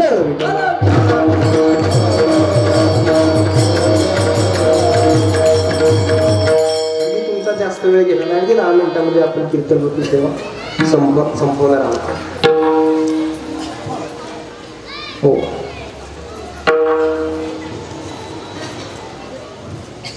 मला जाता जाता एक मुद्दा म्हणून तुम्हाला एक प्रसंग सांगून जायचा होता, म्हणून मी इथं थांबलो. म्हणजे आपण पुरातन काळातून महाराज शिकतो काय, किंवा आपल्याला पुढे घेऊन जायचंय काय, किंवा त्या दृष्टिकोनातून आपण बघतो काय, हे महत्वाचं. मुद्दा म्हणून तुमच्या समोर एक प्रसंग पाहतो, रामायणामधला प्रसंग. रामायण सगळ्यांना माहिती आहे, मी तुम्हाला रामायण सांगायला नाही आलो, फक्त रामायणातून आपण घ्यायचं काय हा मुद्दा मी माझ्या गुरुवरांच्या वाणीतून ऐकलेला होता, जे मी तुमच्या पुढे मांडणार. हो, अगदी गुरुवर्य माझं म्हणचाल तर आता 2 दिवसांचं कीर्तन येत आहे, अमरजी महाराज सोळ त्यांच्या वाणीतून ऐकलेला मी प्रसंग मला फार आवडला, म्हणून मुद्दा म्हणून मला तुमच्या समोर मांडण्याचा. ते गुरु आहेत अमरजी महाराज सोळ. उद्या राम राजा होणार आहे आणि आदल्या दिवशी त्याला सांगण्यात आलं, एका वाराने रामाने वनवासाला जायचे आणि दुसऱ्या वाराने भरताने राजगाद्यावरती बसायचे. दिवस ठरला, राम वनवासाला गेले. वनवास सुरू झाला आणि वनवास सुरू झाल्यानंतर महाराज काही दिवस लोटल्यानंतर वनवासाचे झालं काय, प्रसंग डोळ्यासमोर आला. दुपारची वेळ आहे आणि दुपारच्या वेळेमध्ये घनदाट असं जंगल आहे. त्या घनदाट जंगलामध्ये प्रभू रामचंद्रांची पर्णकुटी आणि प्रभू रामचंद्र आणि सीता माता दोघ जण शेजारी शेजारी गप्पा मारत बसलेले होते. लक्ष्मण भैया फळं आणायला गेले. प्रसंग डोळ्यासमोर आला. दोघ जण गप्पा मारत बसले होते. मला तर असं वाटतं महाराज, जगातील सगळ्यात भाग्यवान स्त्री जर कोण असेल तर ती सीता आहे, कारण जिला प्रभू रामचंद्राची पत्नी होण्याचं भाग्य लाभले. अजून काय पाहिजे, कारण ज्याचं सत्यशिवाय झाडाचं पान देखील हलत नाही, ज्याच्या एका बेटीसाठी शत्रूंनी आपलं आयुष्य वेचलेलं आहे, असा अधिकार संपन्न असणारा प्रभू रामचंद्र, त्याची बायको सीता आहे. याच्यापेक्षा काय मोठं भाग्य पाहिजे, बरोबर आहे का? सीता भाग्यवान होती, पण आता पण आलं की सगळ्या माझ्या शब्दांवरती पोत्या, बरोबर आहे. एखादा म्हणला मी कीर्तनाला येणार होतो, पण म्हणजे काहीतरी घोटाळा आहे, तू काही सांगू नाही का. मला सांगायचंय, सीता माता भाग्यवान होती, पण झालं काय, दोघ जण गप्पा मारत असताना, महिला मंडळ गप्पा मारत असताना समोर एक सोन्याचं हरिण आलं. सोनेरी हरिण आलं. हरिण वेगळं होतं आणि हरिण सोनेरी होतं. त्या दोघांची दृष्टी त्या हरणावरती गेलेली, नुसती दृष्टी गेली नाही. सीतामाईनं प्रभू रामचंद्रांना बोलून दाखवलं, तुम्ही त्या हरणाच्या मागे जा, त्या हरणाला मारा, कारण त्या हरणाच्या कातड्याची चोळी मला शिवायची. तर मला सांगा मंडळी, शेजारी बसलेला जगाचा बाप आहे, त्याला माहित नसेल का मी हरणाच्या मागे जाणार आहे आणि रावण येणार आहे, सीतेला घेऊन जाणार आहे, हे त्याला माहित नसेल का? सगळ्या गोष्टी प्रभू रामचंद्रांना माहित होत्या. तरी पण प्रभू रामचंद्रांनी एक शब्द न बोलता सरळ त्या हरणाच्या मागे प्रभू रामचंद्र गेले. कारण कुठेतरी त्यांनी सुद्धा असा विचार केला असेल का सीतेला, एकतर माझी पत्नी असताना सीतेला सोन्याचा मोह नव्हता व्हायला पाहिजे, तरी पण सीतेला सोन्याचा मोह झाला. पण असू दे, तिची जर एवढीच इच्छा आहे ना, सोन्याचा मोह झालाय, असू दे, तिला जर सोन्याची एवढीच इच्छा असेल तर आपण असं करू ना, एवढ्याशा सोन्याने काय होणार आहे, सीतेला आपण सोन्याच्या लंकेतच पाठवू. असा तरी कुठंतरी महाराज प्रभू रामचंद्रांनी सुद्धा विचार केला असेल की आपल्याला एवढ्या सोन्याने काय होणार आहे, सीतेला सोन्याच्या लंकेत पाठवू, असा विचार केला. रावण आला, सीतेला घेऊन गेला. पण तिथे गेल्यानंतर सीतेला कळलं की आपल्याला आपल्या जीवनामध्ये सोन्यापेक्षा सोन्यासारखी माणसं महत्वाची आहेत, आणि हे आपल्याला रामायण जगायला शिकवतो. हे आपण महाराज मिळलं पाहिजे. मला सांगायचंय महाराज, परिवर्तन घडलं पाहिजे. संकल्प करा, कोळविरे ग्रामस्थ मंडळ, एवढे मोठे मोठे तुम्ही नियोजन करता, अगदी आनंद आहे महाराज. अगदी ह्याच्याही पेक्षा मोठा सत्ता व्हावा अशी मी तर भगवंताकडे प्रार्थना करतो. पण त्याच्याबरोबरच आपल्यामध्ये परिवर्तन करा. लहान मुलांच्या वरती संस्कार लावा. टाइमपास म्हणून कीर्तनाला येऊ नका, मनोरंजन म्हणून कीर्तनाला येऊ नका. कीर्तनातून एक तरी गोष्ट चांगली घरी न्या, तुम्हाला ती आयुष्य बदलून ठेवेल, तुमच्यासाठी सार्थकी लावायला तुम्हाला मदत करेल. कारण मी पहिल्यांदा सांगितलं, सगळेजण तुमच्या गावामध्ये येतात, कीर्तन सांगतात, निघून जातात. हो, आम्ही काय रोज एका गावामध्ये, पण आपल्या गावामध्ये परिवर्तन घडलं पाहिजे किंवा चांगल्या गोष्टी आत्मसात झाल्या पाहिजेत, या गोष्टींकडे सुद्धा तुम्ही काहीतरी भर द्या. आणि जाता जाता एवढं सांगून जाईल, माझ्या कीर्तनातून जास्त काही न्यायचं नाही अजिबात. मी तर म्हणेन जेवढं सांगितलं तेवढं कीर्तन विसरा तुम्ही इथंच. फक्त मी ह्या 2 गोष्टी सांगतो, एवढ्याच तुम्ही कीर्तनातून घ्या, तरी माझं कीर्तनाचं सार्थक झालं असं मी समजेल. मी अजिबात इथं आता माझ्या पुढे बसलेलं बघतोय, तरुण मुले आहेत, लहान मुले आहेत, वृद्ध वर्ग सगळेजण आलेत. मी वृद्ध वर्गांसाठी काही सांगणार नाही, फक्त तरुण मुलांसाठी मला काहीतरी बोलावं वाटते किंवा कळकळची माझी विनंती असते, किंवा मी प्रत्येक कीर्तनामध्ये सुद्धा ह्या गोष्टी सांगत असतो. म्हणून तुम्हीही त्याच कळकळीच्या विनम्रतेने हे माझ्या 2 गोष्टी घरी घेऊन जावा, तरी कीर्तनाचं सार्थक झालं असं मी समजेल. पहिली गोष्ट, तरुण मुले माझ्या भावाप्रमाणे असतील. तुम्ही सगळेजण कीर्तनाला आले असतील, कीर्तनातून काहीच नेऊ नका. एक गोष्ट लक्षात ठेवा, मरेपर्यंत कधीच व्यसनाच्या आहारी जाऊ नका आणि आई वडिलांना मरेपर्यंत सांभाळा. 2च गोष्टी कीर्तनातून घ्या, अजिबात कुठं जाऊ नका. किती साधं मंत्र आहे, काहीच करायचं नाही. मरेपर्यंत व्यसनाच्या आहारी जाऊ नका. हो, अगदी जर आज बघायला गेलं 10वी 12वीची सुद्धा महाराज मुलं व्यसनाच्या आहारी गेलेले. महाराज शोकांतिका वाटते मला. हो, जर बघायला गेलं तर आपला महाराष्ट्रामध्ये साधू संतांच्या पदस्पर्शाने पावन झालेला महाराष्ट्र आहे. छत्रपती शिवाजी महाराजांच्या कार्यकर्तृत्वाने परिवर्तनाने महाराष्ट्र हा सजलेला आहे. आणि गांजन, तंबाखू, दारू पिऊन महाराज या शरीराचा मात्रे करू नका. एवढ्या 2च गोष्टी माझ्या कीर्तनातून ह्या तरुण वर्गाने तरी माझ्या कीर्तनाचं सार्थक झालं असं मी समजेल. तसेच माझ्या माता भगिनी, तरुण मुली सुद्धा कीर्तनाला आल्या असतील. जास्त काय म्हणू नका.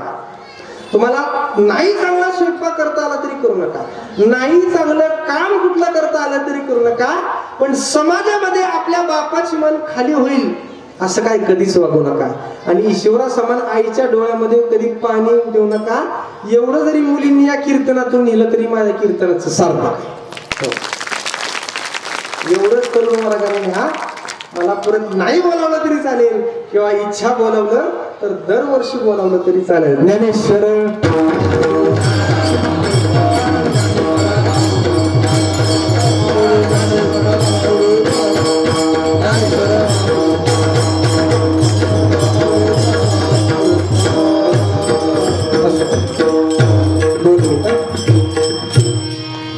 झालेली सेवा शांतपणे ऐकल्याबद्दल, आई-वडिलांचं निमंत्रण दिल्याबद्दल, माझ्या सारख्या बालकाने तुम्हाला काय सांगावे, सर्वांचा आशीर्वाद घेऊन मी तुमच्या पायाची चरणकमल माझ्या दर्शनास लागले. एवढे म्हणून माझी कीर्तनरूपी सेवा महावैष्णव ज्ञानेश्वर महाराज, जगद्गुरू संत तुकाराम महाराज, टाळकरी वर्ग, आई-वडील व बसलेल्यांचा आशीर्वाद घेऊन मी सेवा संपवतो. या कीर्तनातून जेवढं काही चांगलं नेता येईल तेवढं न्या. वाईट असेल ते मला परत करा. वाईट असेल ते इथं सोडून द्या. जेवढं चांगलं असेल तेवढं न्या. मी असं जे या कीर्तनात सांगितलं बरं का, या कीर्तनातलं जेवढं चांगलं आहे तेवढं ज्ञान, वाईट आहे ते इथं सोडा. एक जणांनी चांगला चपलीचा जोड बघितला नवा घरी घेऊन गेलं आणि जुना सोडून गेलं. तसलं काय करू नका. चांगलं न्या, म्हणजे कीर्तनातून जेवढं चांगलं वाटेल तेवढं घेऊन जा. म्हणजे चुकीचं असेल ते मला परत करा. अल्पशा बुद्धीचा माझा दोष समजा. कारण आणि बरोबर आपला वेळ झालेला आहे. मी काय तुमचा जास्त वेळ घेणार नाही. बरोबर 9:15 बरोबर वाजलेले. हे कीर्तन 2 तास असावं असं नियम आहे, बरोबर आहे. कारण बसण्याची क्षमता सुद्धा माणसाची 2 तास असते, उभं राहण्याची क्षमता. एकदा काय झालं, एका गावात कीर्तनाला गेलं. कीर्तन बरोबर आता 9 ते 11 कीर्तन होतं. 9ला कीर्तन सुरू झालं, पण मला संपवायला वेळ झाला. 11च्या जरा 11:15 वाजले. शेवटची चाल वगैरे होतो 11:30 वाजून गेले. पण शेवटची चाल वगैरे होईपर्यंत असं तुमच्यासारखं कोणी उठलं नाही. पण बरोबर 11:30 वाजल्यानंतर एक म्हातारं उठलं. बाहेर गेलं आणि त्याने एवढाच मोठा दगड हातात घेतला. माझ्या अंगावर काटा फुटला. त्याला येडं म्हणावं तर त्यांनी कीर्तन ऐकलेलं होतं. म्हाताऱ्याने दगड हातात घेतला. नुसता दगड हातातच घेतला नाही, नुसतं त्या मंडपाला येडं घालायला लागलं. नुसतं इकडे तिकडे बघायचं आणि मंडपाला येडं घालायचं. दोन चार इडं घातलं. मी त्याला विचारलं बाबा काय इडं घालताय नुसतंच म्हणपाला. म्हातारं म्हणलं महाराज तुमचं चालू द्या, तुला बोलावलाय तुम्ही त्याला हडाकते. आता बोलावणारे बी आमची पाहुणीच आहेत बरं का, तुम्ही काय असे करणार नाही अशा अपेक्षा करतो. असो, आनंद वाटला तुमच्या गावामध्ये येऊन. सुंदर खेळवेळ वातावरणामध्ये हा अखंड हॅलो सप्ताह तुम्ही अगदी उत्साहामध्ये सगळ्यांचा प्रतिसाद आहे आणि अगदी उत्साहामध्ये साजरा करत आहात. असाच दरवर्षी करत राहा, उत्तर प्रगती होत राहू. आणि कार्यक्रमासाठी उपस्थित असणारे सर्व मान्यवर असतील, आळंदीकर मंडळ असतील, सगळे गायकवृंद असतील, व्यासपीठ चालक असतील, सगळ्यांच्या चरणावरती नतमस्तक होतो. लहान विद्यार्थी असतील त्यांच्या चरणावरती नतमस्तक होतो, त्यांनाही धन्यवाद देतो. अगदी उत्कृष्ट अशी मृदंगाची साथ करणारे आमचे कृष्णा महाराज जाधव आहेत. अगदी आम्ही लहानपणापासून दोघे एकत्र बरं का. आता तुम्ही म्हणसाल तुम्ही काय मोठं झाला नाही, असं नाही. जवळपास महाराज 14-15 वर्ष झाले आम्ही ह्या क्षेत्रामध्ये अगदी लहानपणापासून होते. त्यांच्याही चरणावरती नतमस्तक होतो, त्यांनाही धन्यवाद देतो. तुकोबारायांसारखे विनेकरे आहेत, त्यांनाही धन्यवाद देतो. 2 तास माझ्यावरती दोन्ही साईडला दोन्ही चौकदारांनी लक्ष ठेवून काठी म्हणून उभं राहिले, त्यांचं सुद्धा आभार आहे.